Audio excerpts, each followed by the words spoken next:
Good morning, everybody. Welcome to the Family First Life SkyPoint Get the 20K call. Thank you, Stephen, this morning for the opportunity to hop on and to do this with my good friend, Benny. So without further ado, my name is David Chen. I'm very blessed and honored to have this opportunity again this morning to have Benny on the call. Benny, you with us? Yeah, I'm here. Perfect. How you doing, man? Pretty good, man. Just another day, trying to serve and help as many families as possible. There you go. So yeah, we're very blessed to have you on the call this morning. And I know this past month, you issued paid over 29,000. It was 29,912 to be exact. So pretty much right there at 30K. So yeah, congratulations. Thanks, man. Really appreciate it. So yeah, let's go ahead and dive right into it. I mean, I know your story, right? And but a lot of people on this call, they don't. So let's start with that, right? What did you do prior to FFL? How did you find FFL and how did you get started? And did you have any previous experience with insurance? Right. So as far as what I did before FFL, mainly it's just in the gym industry, doing gym membership sales, right? And as far as how I found FFL, it's we've known each other for quite some time now, through mutual friends, and I've been following your story. You've been posting stuff here and there, and kind of starting to pique my interest. And that's when through casual conversations, right, you just start explaining to me what you're currently doing, how you're helping all these families out, and just really how things work. And as I start to have more conversations with you, that's when I start wondering, like, hey, this could be something for me, and I could potentially be interested in this. As far as experience in insurance, zero experience. Yeah, you're right. I mean, we've known each other for a little bit. You've always been successful at what it is that you do. When we had that initial conversation, I kind of felt like it's pretty much would be a no-brainer. I know you always have a good heart, and you always come from a caring position. I mean, you enjoy helping people, and you've always been very good at building relationships. Of course, with gym membership sales, it's kind of similar, like you mentioned. So I felt like it would be a very easy transition for you coming over. So obviously, I'm very glad you made that decision to do so. And so far you've just been killing it, right? You've been killing it, so that's awesome. Right. And I think one thing too that we discussed early on, that really starting to really pique my interest was that there were leads, right? And we didn't really have to talk to friends and family, or be that one guy or gal at the holiday family gatherings, and bombard all our friends and family. So that really kind of really put things in perspective for me, because we know that without leads, we don't have anyone to talk to and help. Exactly. So touch on that a little bit, because obviously you're in the car right now, right? Today's Tuesday, so that means Right. What's Tuesday, Benny? It's run day. I actually have my first appointment for the day right after this call. So, just ready to get things, out of the way bright and early, and, again, help as many families as possible. Awesome. So yeah, let's get into that about what you did this past month. Obviously, you had a killer month. Again, I know you got started, about 2-3 months ago in June. And in the beginning, you weren't really doing this full time, right? And then in July, you did just shy of 15,000. And then in August, you were just shy of 20,000. I mean, low key, you told me you're a little upset because you could have easily hit that. Talk a little bit about that, because you didn't do it full time. You had some weekends where you had to not be able to run, and you told me that because you had prior commitments, which I said totally okay. And then now all of a sudden in September, you did pretty much 30,000. Talk to us about what you did there in terms of like lead strategy. What kind of leads were you running? You're dialing on the phone, setting up appointments. You're in home. What does all that look like for what you did this past month? Yeah, I mean, so as far as like the first couple months or so, like you mentioned, right, I had prior commitments that really didn't allow me to do the business full time. And through our coaching conversations, you kind of just made me realize, hey, you told me straight up, you're not even doing this full time, and you're able to do,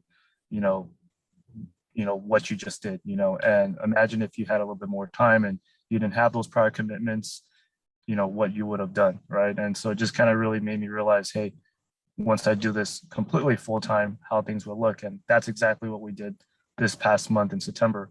I didn't have prior commitments. My schedule was a little bit more full than the other months, and just happened to work out, right? Um, as far as what I did this past month, it was mainly lead strategy. It was mainly just running, the play that was given to me, those age leads, right? That was simply it. Just run age leads, try to get as front as many people as possible. And then from there, the numbers just fall in my favor, right? More leads, more appointments, more families helped. Perfect. Yeah, exactly. Awesome. Yeah, I mean, same thing for me. I'll be honest, in the very beginning, when I got started, I was kind of in a similar situation as you. I was trying to not necessarily dipping my toes, in the pool, but I was, trying to feel this whole thing out and trying to, see if this is, going to be something that was going to be able to work for me. Of course, I had great leadership and mentor from Stephen, and he put me in a position to win.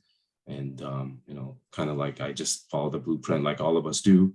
We put our head down and we just go to work, and slowly but surely, because we're all going to get better, whether it be on the phones, booking appointments, running the in-home, all that stuff, learning as we go, because we always talk about it's that first 100 appointments, right? How do we condense that? What do we need to do in those first 100 appointments to learn as quickly as possible to, avoid stepping on, the landmines, and how to get better as we go. So yeah, so this past month, like you said, you started running a bunch of age mortgage leads. We have put a lead strategy in place for you. Of course, at the same time, you were also running your CRM leads, the instance, the 1 month, 3 months, the final expense mailers, and then also, of course, whatever you can get your hands on. So talk to us a little bit about that, because a lot of new agents, or people starting off in the beginning, they feel like they must get their hands on nothing but brand new leads in order for this to work, right? Or they must have like mortgage leads or some kind of mailers. Hit on that a little bit. How are you been able to be successful up to this point? Again, you did 15, 19, and now 30, but you don't have any mortgage leads, right? You don't have any mortgage leads or any special leads, right? Right. Yeah, I think up until this point, it's really just been like we talk all the time, David. It's just a mindset, a lead is a lead at the end of the day. And I think this past month has really just kind of opened my eyes up even more, right? The play that we've been running is just the age leads and, the mixture of the CRM, the 1 month, 2 months, 3 months, and even the instance. Some of these people that, are, whether it's 1 year or 2 years aged, when we talk to them over the phone or meet them in person, there's a lot of responses where it's like, hey, no one's even reached out to me and it's been over a year or 2 years, and you're the first person that actually reached out to me or has met with me. So at the end of the day, it's like, at this point, if I can write 30K off age leads, and some instance and CRM leads, it's any lead at this point will work. Yeah, exactly. That's always the mentality we must have, right? A lead is a lead. It doesn't matter what type of lead it is, how old the lead is. It's still, name on a form that they filled out with all their information, and it's up to us to reach out. It's up to us to put in the effort. Of course, the age leads are going to be a little bit tougher.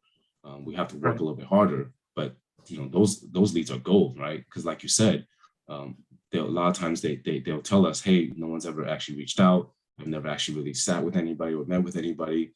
I'm so glad that you're here, and we just take that opportunity and run with it and really just go out there and protect the families, right?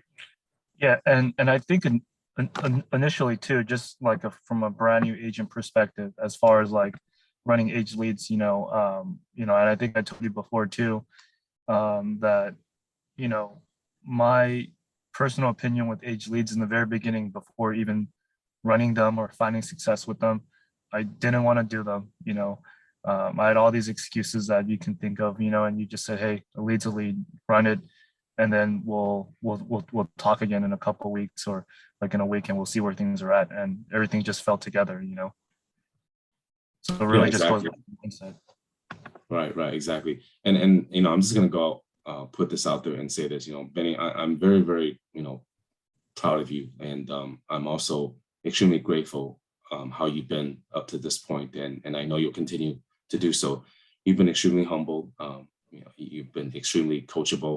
You absorb everything like a sponge, and you pretty much just do everything that's asked of you. Um, Most of the time, no questions asked, right? And you've been a blessing, and you know, for the most part, you're very easygoing. You follow you follow the blueprint, and you go out there and do what you got to do. So you know, for that, I'm very appreciative of that, and I want you to know that. Thanks, So man. talk a little, yeah. So talk a little bit about that because you know, honestly, I think some of you guys know on this call that's how I got started as well. You know, Stephen gave me a bunch of old leads and said, "Here, you know, go knock these out." Right? They're all his old leads that he you know either ran or didn't get to, and that's how I got started as well. And you know, the same thing you did. I put my head down, got on the phones, you know, didn't think, you know, too much about it. And I just, you know, went to work. And fortunately, I was able to be fairly successful with that the first couple of months as well. And then of course, eventually I transitioned into, you know, having to purchase leads and acquire leads on my own, and then continue to run the stuff that Stevens you know, gave me and everything, which again, I'm very, very appreciative of as well. But yeah, kind of like the same thing, you know, we both kind of started in that route. And, you know, we pretty much just put our head down and went to work and you know, we're able to be successful with that. So that being said, you know, let's transition to your in-home a little bit. I want to talk a little bit about that because, you know, you kind of mentioned this before. You look young. You kind of told me that in the homes, a lot of people that you sit with and help, you know, they also think that you're fairly young. How do Right. you deal with that, and you know, what do you do, or how do you show and build credibility and take control in the in-home? You know, I think really what it comes down to is just, you know, the way you're speaking, you know, to these people, right? These families, right? Having confidence and having presence, you know, understanding mindset. And at the end of the day, these are the families that requested the help, right? We're just there to satisfy a need, provide them with a solution that's going to put them in a better position, you know. And, you know, if you go in with that mindset, age or however you look really doesn't matter because it's not about us at the end of the day, it's about them, right? That's what we're ultimately there for. Exactly. You know, it's that whole thing about, you know, not making it a sale, but we're there to help them resolve a problem by finding a solution. You know, as long as we go in with that mentality, with that approach, and they see that and they hear your confidence, the way you speak and the way you present yourself, that's going to obviously make a world of difference versus you trying to actually sell them something. Because look, at the end of the day, none of us want to be sold, right? But they're a lead, right? They want us to lead them into making the best decision, a very important decision for their families. And now, as long as we do that, and they see that and they hear that within our voice and the way we go about trying to help them rather than trying to sell them, because you know we all know about commission breath, right? You know, Yeah. especially in the beginning when you only have a few appointments and you're in there and you're trying to sell them something and you're, you know, being combative, or if they're trying to tell you this or they're trying to tell you that, and you're trying to overcome objections of, oh, I need to think about it, you know, I need to speak to my daughter, or I need to check my budget, or whatever the quote unquote excuse is, right? Now it's not about them, it's really about us. You know, what did we do, or what could we have done differently in order for that, you know, to come out, you know, the way that we actually wanted to come out. So in terms of like the in-home, before we talk a little bit about that, um, obviously each month, you know, you've gotten better and better. You're producing more. And we always say that consistent lead flow is consistent cash flow. What Right. does your lead flow look like? Like, how many appointments are you booking and running a week right now? Like, talk to us a little bit about that in the beginning versus what's going on right now. And what does your typical run schedule look like? So lead flow is it's really straightforward. I mean, it's been running the place since day one. You know, anywhere from 100 to 150 leads per dial day, right? And as far as appointments, you know, we're looking at anywhere between, you know, 20 to 24. If I can squeeze out a couple, you know, for like an extra run day for like Sunday, then I'll do that, maybe make it like anywhere from like 26, maybe 27, Yeah, exactly. you know. Like you. Yeah, and then as far as like in the beginning, obviously, like those were, like the days where it's like, the grind was a little bit different, right? Because, we're trying to fill up the schedule. We're having appointment days with like either one or two appointments, driving like an hour and a half to maybe 2 hours to just one appointment, which sucks, but, still sticking through and still, understanding that it's just part of the learning curve, right? Exactly, exactly. So in the beginning, how many appointments are you running versus how many appointments you're running now? And like, where are you at, like on a consistent basis? So in the beginning, I'd say probably like maybe 7 to 10 appointments a week. Now we're looking at like about maybe consistently anywhere between like around like consistently, I'd say probably like 20 per week. That's good. It's all about stacking the numbers in our favor, right? The more appointments that we have, the more opportunities we have, right? It's kind of like that whole thing we always talk about: 30 appointments, sit on 20, sell 10, and the rest will fall into place. There's your 10,000 a week, right? Right. Of course, it's easier said than done, but that's the blueprint we follow, and that's what we want to try to achieve and accomplish, week in and week out. And as long as we do that, things will always make sense, and things will always fall in our favor. There are going to be days where you have great days or great weeks, and then there's going to be days or weeks that just aren't as good. But we always talk about remaining even keel, right? Not letting your highs get too high, and not letting your lows too get low, because this what we do, it can mess with you, as far as your mindset, right? So talk to us a little bit about that. Like, how do you deal with a good day, bad day, good week, bad week? Yeah. So as far as like, I try to take it day by day, as far as, whether it's a good day or a bad day. I remember, within like or my first appointment, right, that I actually, helped out, I remember giving a call on the ride home, and, quickly you're just like, hey, good job on that, let's not celebrate too much, on to the next, and ever since day one, it's always been the same mindset, whether it's we're able to help the family out or not. It's okay, got it, that happened. Why did it happen? What did you learn from it? What are we going to do for it, or do differently to make sure that result doesn't happen and we actually help the family out, and just on to the next, and then understanding that, if it's a bad day in general, that doesn't mean the entire week's going to be a bad week. As long as the numbers are there, the appointments are there, things should fall into place. That's really how the mindset's been for me, because there's been days, for sure, that I didn't help any families out, right? But it's as long as the numbers are there, everything should fall into place. Exactly, exactly.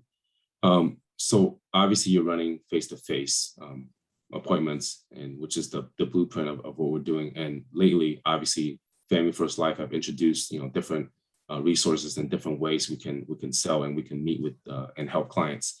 Are you currently doing anything in terms of like telesales, Zoom? Have you done anything with the live transfers? Also, talk to us a little bit about do you do travel trips outside of SoCal? Because we all kind of know that leads can be tough within our area and different parts of the country, as we know. Not all the time Southern California is red on the heat map, right? So talk to us a little bit about that. Yeah, so first, as far as like the face to face, I think we all love face to face. It allows us to really build that connection with the client, reduce the sales pressure a little bit more easier.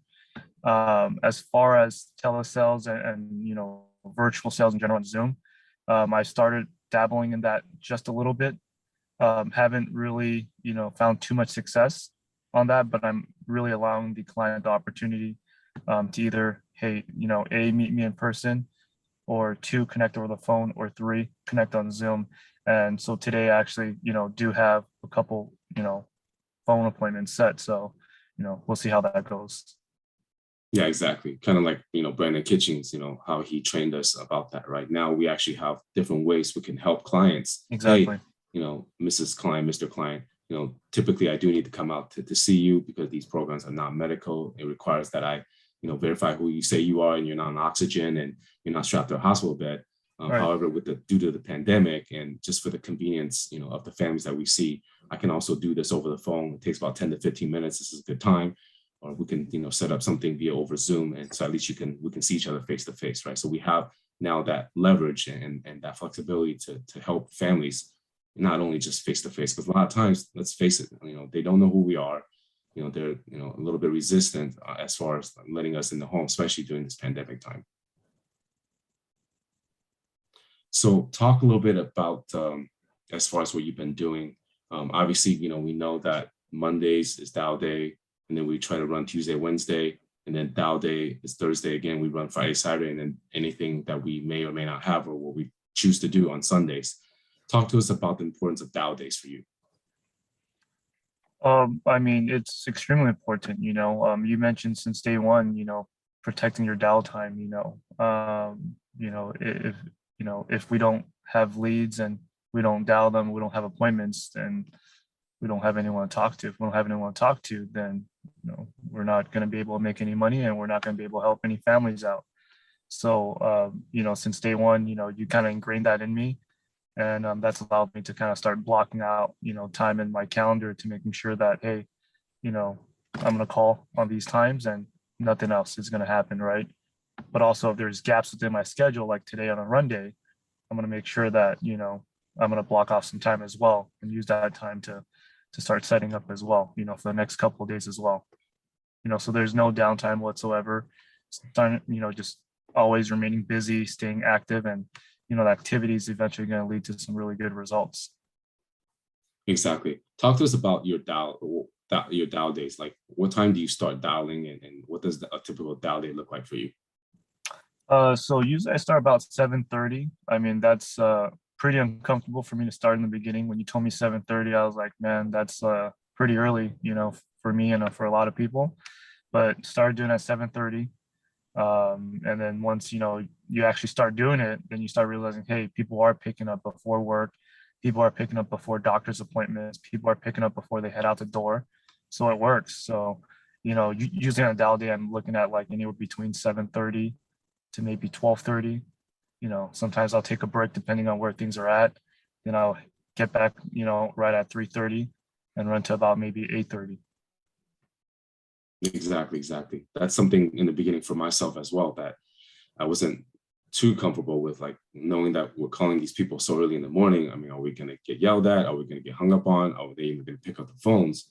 And the minute I started getting away from that mindset, and open up to, like you said, a lot of opportunities where people are actually answering before they go into work. Because in the very beginning, when I was hesitant to do that, but then I thought to myself, right, I'm guilty of it. I think we're all guilty of it. Right when we wake up, what's the first thing we look at? Our phones. Exactly. Yeah.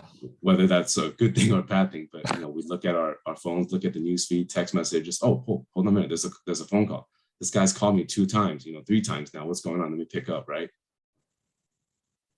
Yeah, so that's the mindset that we got to have, and as long as we approach it that way, you'd be surprised, how many people we can actually get on the phone in the morning. But like you said, the main thing is protecting that downtime, right? Knowing that, hey, come 7:30, I have leads in hand, I'm sitting down, no interruptions. If I need to lock myself in a room, I'm going to do that. I'm going to work these leads. I'm going to dial these leads 3 times, 6 times, 9 times, or like Michael Sandman says, 27 times, right? Eventually, Right. these people are going to pick up. And as long as you have that work ethic, that mindset, a lot of times, most of the time, things will work out. So a lot of times here at FFL, we hear anyone can do this. If I can do this, so can you. If she or she can do this, so can I. What is your take on that? What did you do, or what do you think as a brand new agent starting off? What do they need to do in order for them, for this to work for them? Yeah, well, I think like we hear that all the time, right? Like in anything in life, like sports or whatever, right? If this person can do it, I can do it, right? If David can do it, I can do it. If Steven can do it, I can do it, right? I've grown up hearing that all the time, right? But I really like to translate that and look at it when I'm approaching something new, such as this, right? If David can do it, if Steven can do it, they can show me how to do it, right? I'm not looking at as like, hey, if David can do it, I can do it. Or if Steven can do it, I can do it. I'm looking at more like, hey, if they can do it, they can definitely show me how to get there, right? They can show me the blueprint, show me the process, the system to get there. I don't want to discount anyone and their path and their journey and what struggles and challenges they may have had. But I'm looking at as like, hey, that person did it, they can show me. Now it's up to me to absorb the information, take that information, and just execute, and whatever, bumps and hurdles I have along the road, I have to be able to identify that, with you or Steven and kind of work at those, like, to kind of get better. Absolutely, absolutely, and you've done a tremendous job with that. And again, kudos to you. So let's transition from dialing, setting appointments. Let's talk a little bit about the in-home, which you kind of dive into a little bit. Talk to us about the importance of structure in the home, and talk to us about how you set the table when you're in the home, right? Again, obviously sometimes people think, I'm meeting with someone that looks young or comes across as someone that's young or maybe perhaps inexperienced. Talk to us about how you go about laying out the expectations and letting them know what you're there for. Again, reducing that sales pressure and all that stuff. Talk to us about your mindset going in, and how do you get the person that you're sitting with in the same mindset as you, which again is that we're actually there to help them. Sure. Well, I guess as far as like the structure, it's super important for many different reasons, right? But I guess I'll hit on the point where, like, getting the client or the family in the same mindset that I'm on when I'm helping them out. It really just starts with the lead form, right? That's the reason why I'm there, but I need to make sure that I get that out of them, right? And make sure it's clear and it's understood, right? Like, why exactly did David fill out that form, right? Is it because he doesn't have coverage? Is it because he needs more coverage, right? Or is it because he just simply wants to leave money behind for a significant other or family in general? So I really just take a couple minutes. I really zero in on that and I really get that out. And then at the very end, once that's clear and there's no question about why they filled it out, why there's a need that needs to be satisfied, I just use what Steven says in some of his other videos. Perfect. That's exactly why I'm here today, right? And so once that's said, there's no question, So that kind of gets us in that same space, that same mindset. That's why we're here. That's why we have this appointment. That's why we're going to have this discussion today, right?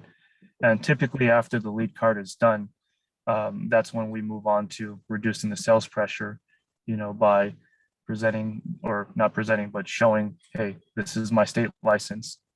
This is my ID badge, right? So they clearly know who I am. I'm licensed to a state. I'm not just some random person going into their house. And then what I do is I'll point to my ID badge and let them know that, as you can see, my title is a field underwriter. It's not a salesperson. So my job is simply just to help you out today, verify your identity, ask you a couple of health and medical questions, and then figure out what programs you may potentially qualify for, right? And then after that, moving on to the sales credibility, or the credibility sheet with all the carriers, right? Letting them know what carriers are within the network that we have, all A-rated, what we typically do for families, right? The mortgage protection, future income planning, and then final expense, and then just kind of take it from there. Perfect, exactly. So can you give us a little bit more detail as far as like, how do you set the table? How do you lay out the expectation? What's going to happen in the home to, of course, avoid any type of pushbacks or objections? Talk to us about what it is you do, and Right. what are your word tracks? Right. So right after the credibility sheet, then we'll move on to the financial inventory sheet. And I let them know, hey, David, sheet, we're going to spend a couple minutes on this. It's just going to include some basic information. It's include some medical questions, simple yes or no, major surgeries, prescription history. And then from there, we're going to figure out who your main beneficiary is in the event something were to happen to you. From there, we're going to upload this in the database. It's going to shoot back a few recommendations. We're going to sit down, we're going to review them together, pick the one that makes the most sense, and we're going to help you submit a request for coverage today, and see if we can even get you qualified, because at the end of the day, it's just going to be simply options, right? that we won't know that you're going to qualify for until we submit a request. When we submit a request, we're going to need 3 bits of information. Number one is going to be your ID, just to verify that you are David Chen, right? 2, your social, which is tied to your medical history, doctor visits, prescriptions, diagnosis, conditions. And then number 3 is going to be a valid bank account, just to prove that this isn't fraud and the account is tied to your name. And if approved, right? Because again, these are just options. But if approved, this would be the same account that's going to be used to fund the policy each month. Any questions, right? And then at that point, that's usually some questions may come up. Why do you need the social? Why do you need my bank account? And just address those right from the get-go in the beginning. Or maybe they even say, I don't even have a bank account. Well, then we just uncover that in the very beginning, and we're not spending too much time like later on at the end of EAP trying to get a bank account when they don't even have one. Perfect, exactly, right? You're getting all that out of the way. You're setting the table, you're setting the foundation of what the expectations are and what it is you have to do in order to help them proceed, right? You hit on the options. We always talk about that pre-check process with America, right? Because we always lead with America, and if for whatever reason they don't qualify due to prescription or health, then we pivot. But talk to us about how you kind of like utilize the pre-check in your appointments and how you've been able to be successful with that and getting the clients to kind of buy in and kind of trend and move through that process that you want them to move through. And then talk to us also a little bit about when you do set the table, do you still sometimes have to overcome objections? Hey, I don't feel comfortable giving you my social. Hey, I don't feel comfortable. Why do I need to give you my bank account? Talk to us a little bit about that. Yeah, I mean, as far as like the objections, as far as like, when I'm asking or setting a table for those 3 bits of information, like I mentioned, there's always going to be some that comes up like, why do you need my social, or why do you need my bank account? And really, I don't really look at them as objections, but mainly just kind of like just smoke screens, right? Like some people maybe they just need to hear it a different way, or they just need to, hear it, using different words or whatever the case may be. But usually those are something that's just fairly simple, as far as like why we need this, why we need that, and then we just proceed with the next step. And as far as, the pre-check, I think that's the main thing, right? Like in the in-home, right? Is just letting the client know is that nothing is going to be set in stone. We're not doing anything permanent today. We're simply just going to do a pre-check on the one that makes the most sense, David, and the carer is going to let us know if they're going to take you or not, so that way they're not going to be like, oh, well, that's the one I like, David, the middle option or that first option or whatever it is. But, they can't tell me, hey, but I'm not ready to make a decision. Well, perfect. You're not making any decision. We're simply just going to submit a pre-check, just to see if you're even going to get approved, right? That's it. Just kind of like literally just like sliding them in a soft way to let them know, hey, because at the end of the day, we've probably seen enough appointments and seen enough families at this point where they might tell us they're 100% healthy, they're taking no medications. And when we submit that pre-check, something comes back and they're like, oh yeah, that was 10 years ago. That was 12 years ago. And we clearly asked that in the financial inventory. So, I mean, that's really just what I'm pushing and promoting the whole time it's just a pre-check, that doesn't mean anything because I know that, that even if we open up an EAP, it can probably come back and saying like, hey, this client isn't approved or there's some medications that came up. Yeah, exactly. We have the saying here, buyers are liars, whether Right. they intentionally or unintentionally forget to tell us something. We somehow uncover that. And that's exactly like you said, during the pre-check process. Yep. Yeah, so very good. I think the way you set the table, you lay out the expectations, that's exactly, what we talk about, what we worked on, right? Through just, doing role play and finding the right way to set things up, the words that we use, like you mentioned, the way we deliver the message. If we deliver it this way, it may not come off, it might not be received properly or in the right way. And of course, it varies from families to families, but then if we kind of change it, it's the same thing. right? It's the same thing, but we just say it a little bit differently. And now all of a sudden they feel more comfortable. They feel like, okay, yeah, so, I understand this is the process. This is the procedure that everyone has to go through. These are state regulated programs, and so I can see why, because I'm not doing a physical. There's no nurse coming in to do blood or urine or nothing like that at all. I can now see why the social is needed, which is connected to my health and medical records and all that, and then why the banking information is needed, because everything's pretty much done automatically these days. Of course, we still have certain people who are, old school traditional. Hey, why can't they just bill me? I want to write a check and Right. mail it in, et cetera, right? But yeah, there's obviously a lot of different people we see, and they all have different, I don't want to say excuses, but they have different reasonings, or they have different pushbacks, and it's up to us to really listen to what it is that they're telling us, and then try to overcome or try to explain to them why things need to be done this way or that way, and of course, proceeding to help them, right? Right. Perfect. So I know you do a very good job maximizing when you're in the home, right? I know you like to put coverage on top of coverage.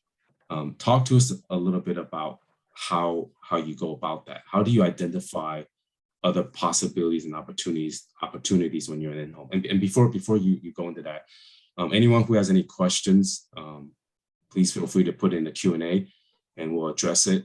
And Benny and I will answer those one by one. But yeah, so Benny, talk to us about how you look to maximize opportunities when you're in the home, and how do you go about seeing possible possibilities, opportunities to put something else in place? Yeah, so I mean, when I'm in home, I'm usually looking at like family pictures, right? Looking to see if there's any, like, is it a big family, grandkids, right? Or if there's any kids in general that's running around the house, finding out who little Timmy is, what the relationship is. Is it a grandkid? Is it a niece? Is it a nephew? Right? Possible CWL, right? And just Real quick, in general. real quick. Sorry to interrupt you. Tell, for those people who might not know what CWL is, what is that? Children's Whole Life. And that's through who? Mutual of Omaha. Yeah. And just seeing who else is in the house in general, right? Could be like an aunt, a parent, whoever it is, just figuring out who else is in the household. Because if they're in the household, but the appointment is with, John, right? John could have like a elderly parent living with them in the household, right? Or someone else, a cousin or relative. And that's also a potential opportunity to protect someone else that's within the household, right?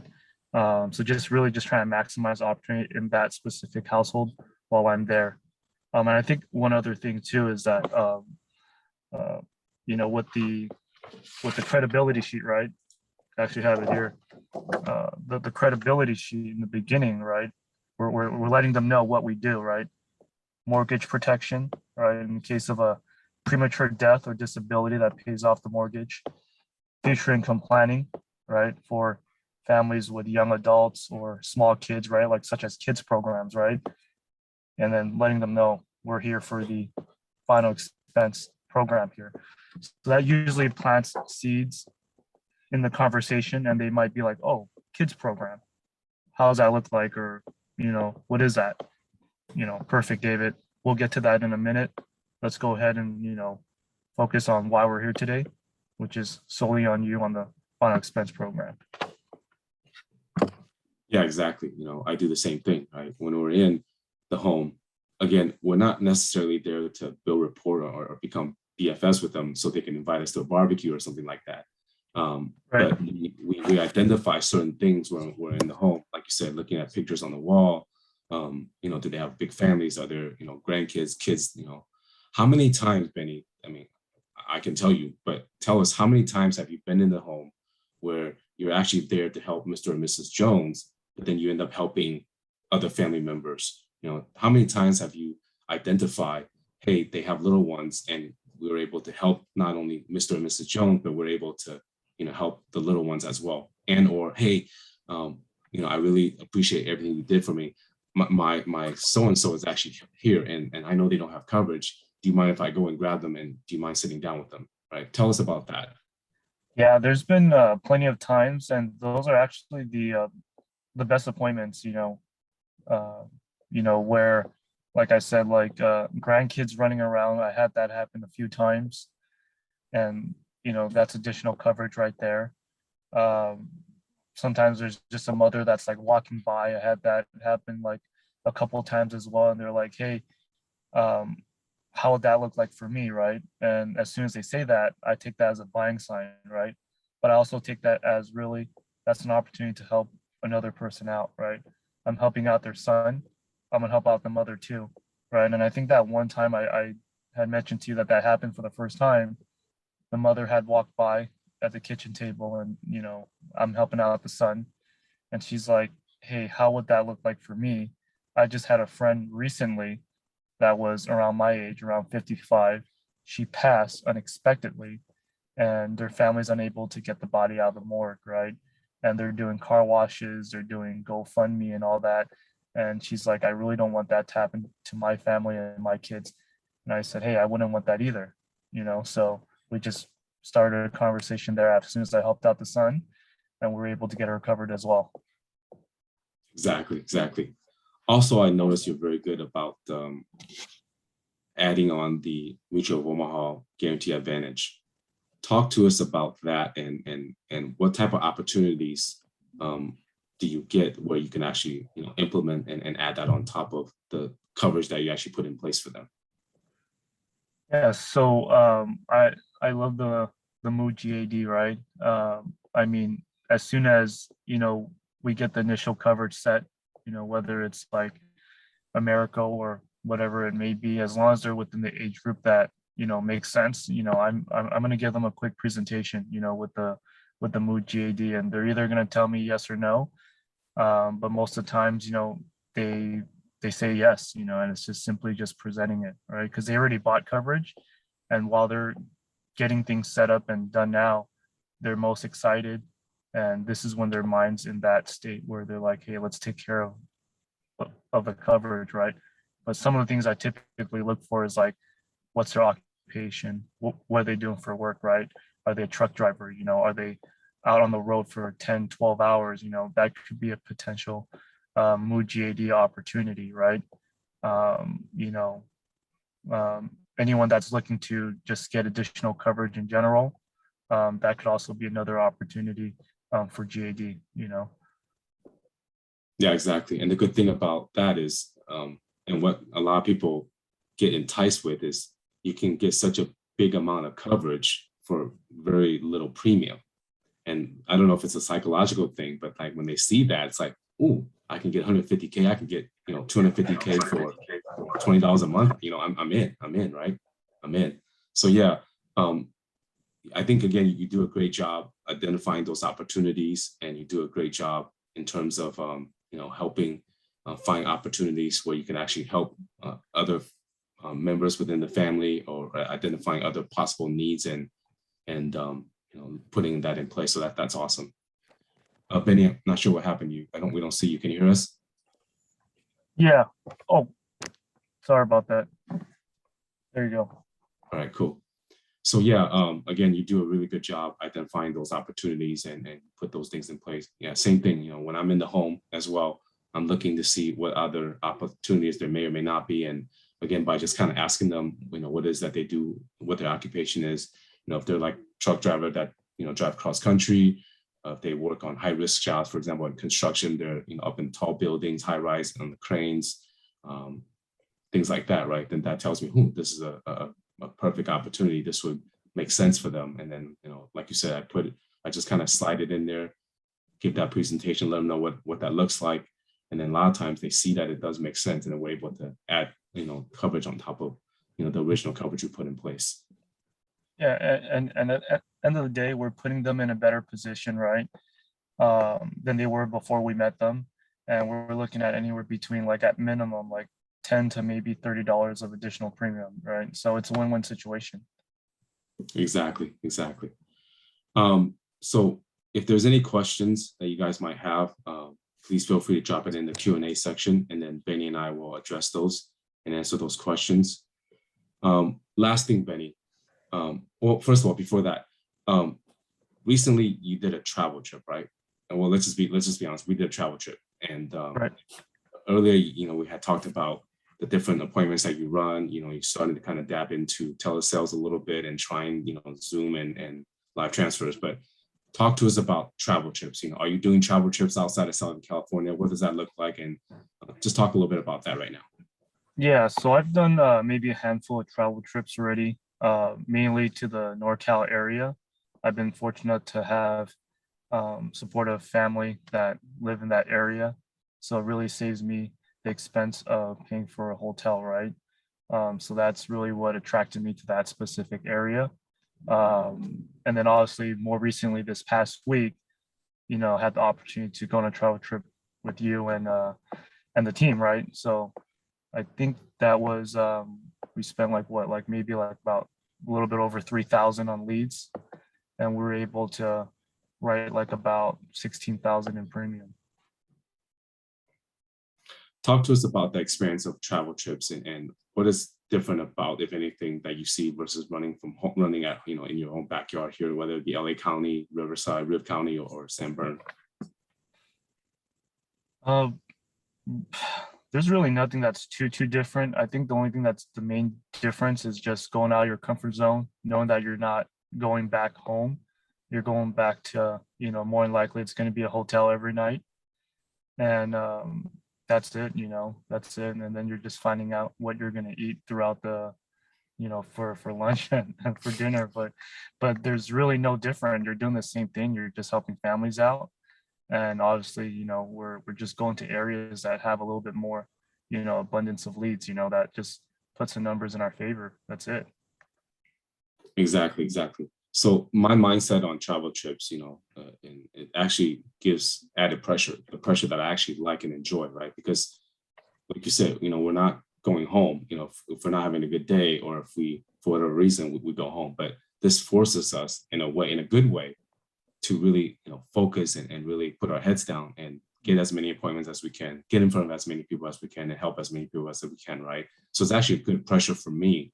And when I do these travel trips, besides the fact that, hey, there's not enough leads in my backyard, getting out of the comfort zone or getting out of my realm, all that, of course, plays in the factor as well. But for me, I really enjoy these travel trips simply because I know that, hey, there's money on the line. I've invested in leads. I'm investing additional expenses in hotel, travel, food, et cetera, et cetera. So it forces me to really have to focus and really put in the work and make sure that we make the trip worthwhile. It's all about the ROI, of course, but at the end of the day, let's protect as many families as we can on these travel trips, right? Right. Perfect. So last question. So obviously you're 3 months in, and this past month, again, you did, right at 30K again, awesome. I'm very, very happy for you. I'm very proud of you. Knowing what it is now, what would you say to people who are brand new, that are starting out, or perhaps in the same position as you, or even someone who's been here a little bit longer, but just trying to figure things out and trying to make this work? What would you say to them? Like, what advice or what nuggets could you give them? Just work, just, consistent work, consistent activity, run the play, run the system, and results will come, right? But give yourself enough opportunity to really absorb the information and really try to learn, really come with the open mind, right? I think as soon as I started coming with the open mind and, more things started coming up and I started asking more questions, and that's when I really started to really take things off. Exactly. We talked about this earlier in the beginning, right? You've been extremely coachable. You absorb everything like a sponge. You follow the play, you run the play. And in the beginning, a lot of times we feel like as new agents, we're trying to figure everything out, and we're trying to do things ourselves, right? A lot of times I kind of was guilty of that in the beginning. I was a little afraid to reach out. I knew that Steven was always busy. But I try to learn everything on my own. I try to do things on my own. Of course, I stumble through a bunch of roadblocks, but ultimately we have to remember and keep in mind that as brand new agents, you don't have to do this all by yourself. You don't have to know everything. You don't have to know every carrier or what products, that we should sell or put them in place, right? Knowing that, I think is very, very important, because when you try to figure things out on your own, things might not go according to plan. So instead of trying to do that on your own, utilize and leverage your mentors, your upline, or your manager, right? So that's good, and you've done a great job with that.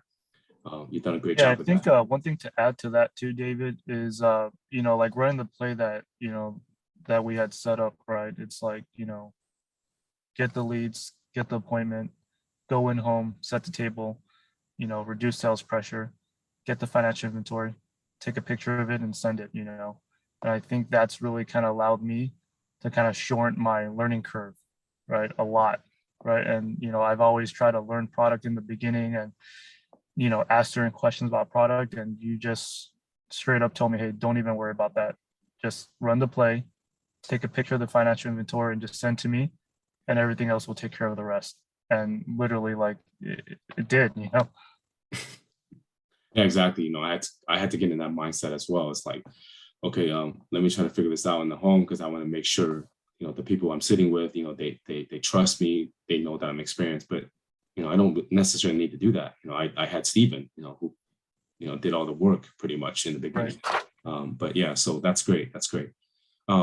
Any closing remarks, Benny? Anything else that you would like to share with us? Again, amazing month, amazing job these first 3 months. I know that you're going to continue to kill it. You continue to be extremely coachable. You always do the right things, and so I'm very, very happy for you. Anything else? Any closing remarks? Anything else that you want to share with us? Just keep working, keep consistent, and try to help as many families as possible, and make it a win-win situation for yourself, for the team, and for the families we're sitting with. That's it. Exactly. So yeah, thank you, Benny, again, for taking time, out of your day. I know that you have a busy run day today. Go out there and kill it. Congratulations again. I'm very proud of your accomplishments up to this point, and I know you're going to continue to get better and keep killing it. Everyone who may not have signed up for conference, the Arizona conference, please go ahead and do so. Remember to do that. It's 90 days out leading into the Miami conference. Everyone have a great rest of your day, and go out there and kill it. All right.